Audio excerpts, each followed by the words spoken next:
Hello, my name is Douglas Bloch. I'm an author and mental health educator. Welcome to your Depression Recovery channel, where each week we talk about practical tools and coping strategies for healing from depression and anxiety. Name of today's video is When Changing Your Thinking Isn't Enough. But first, of course, we have to do our standard joke. Someone just wrote me and said, God, I just love those beginning jokes that you make. Well, I guess that's a majority of one. Anyway, here's the question. How many tickles does it take to make an octopus laugh? 10 tickles. I love puns. All right, so title of today's video is called When Changing Your Thinking Isn't Enough. There's a very famous quotation ascribed to Abraham Lincoln. Not everybody's sure he really said that, but the quote is, most people are about as happy as they make up their minds to be. I didn't get that at first until I started studying cognitive behavioral therapy, the most popular way or therapy used to treat depression. It says that at any given time, in any given situation, we can choose to put a positive spin on it or a negative spin, a positive interpretation or a negative interpretation. And when we choose the positive one, then our depression, feelings of depression go down and our mood improves. And this principle of using your thinking, changing your thinking to change your feeling, is called the top-down approach to depression, because you're using your mind, right, in your, I guess, your prefrontal cortex to change your feelings here in the limbic system. So you're using your mental energy to basically transform your emotional energy. But even though this approach is usually very effective, it doesn't work all of the time.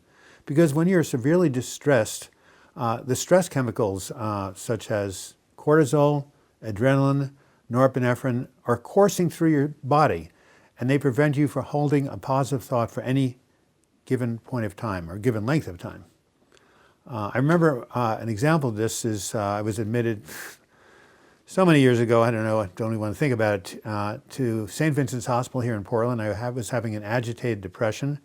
I couldn't sit still. I had ants in my pants, so I came in, crashed that night, was given some sedatives to help me sleep. The next morning, the nurse came up to me and said, hey, wanted to let you know that I've heard of your book, Healing from Depression. I've glanced at it, and you talk about cognitive behavioral therapy. This is very effective in controlling your moods and your feelings. So why don't you try it right now? See if you can calm yourself down. I said, well, you know, I did it before I came in, but it didn't work. That's why I'm here, because I can't control my nervous system. You know, it's really a point where I can't use my thinking or my will. There's something really basically going on that's wrong. She said, look, you know, I want you to try this out. We don't want to put you in a padded room. I said, a Klonopin would be preferred.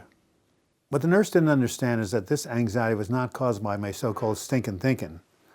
What was going on is that my amygdala was dysregulated. And the amygdala is a small almond-shaped structure in the midbrain known for its role in processing fear. And when the amygdala is triggered, you just can't talk yourself out of a physiological anxiety, because you move into this fear response and then you're in a fight or flight response. As a result, I was a prisoner of my own biology. In this case of extreme fear, the top-down approach of changing your thinking to change your feelings doesn't work.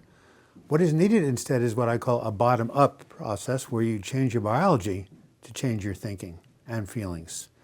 As the great motivational trainer Tony Robbins once said, the quickest and the most direct way to change your state of mind is to change your physiology. This is, of course, why people turn to drugs, right? I think someone once said that it takes about 11 seconds if you smoke, you know, cocaine or something for the chemicals that get into your brain. That's pretty quick. Unfortunately, as Sigmund Freud discovered when he wrote a treatise on cocaine as a treatment for depression, what goes up must come down. So we got to find other ways that are not so damaging to the nervous system and a lot more effective. This is why exercise has time and again been proven as probably the most effective way to deal with reduce symptoms of depression and anxiety. Because when we exercise, what's released in the brain are called endorphins, or endogenous morphines that our body produces. And these are called feel-good chemicals. When I first started running in the 1970s, when running was coming into, into the United States as a big thing, we called this runner's high. After 4 or 5 miles, you just felt this feeling of euphoria. Took you right over, and it was positively addicting. Still is for many people.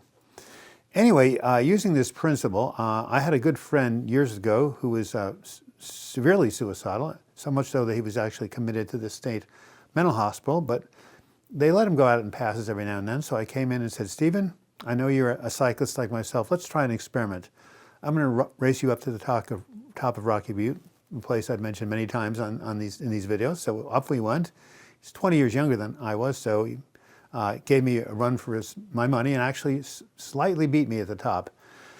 He was panting, and I said to him, when he kind of calmed down, I said, hey, were you having any thoughts of suicide or self-harm when you were coming up around the final bend? He said, no way, man. He said, all I could think about is catching my next breath. Besides using exercise, there are many other ways to change your physiology. Here are some of them. Drugs, which I mentioned, but in this case, legal drugs such as antidepressants, anti-anxiety medications, mood stabilizers, and hallucinogens such as ketamine and psilocybin. The latter two are now, at least in some places, legal. Deep breathing, immersing your face in a sinkful or basin of cold water. This may seem strange, but it stimulates what is called the dive response, which induces a state of relaxation.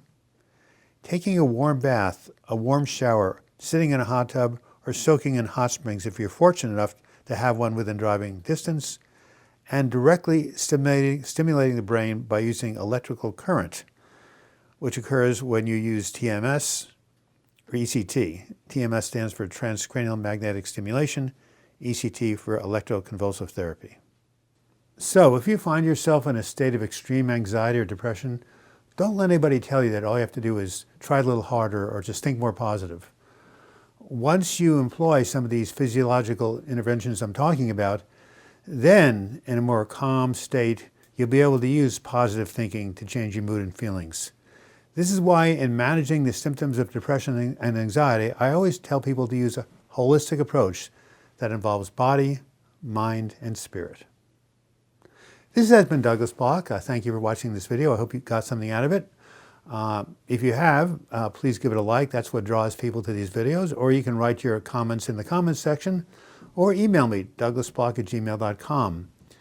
If you'd like to become a subscriber to this channel and be notified every time we do a new video or a live chat, simply click on my photo when it comes up. You'll be taken to the subscribe page and hit the subscribe button, and to the right, the little notification bell, and you'll be notified every time we do a new video.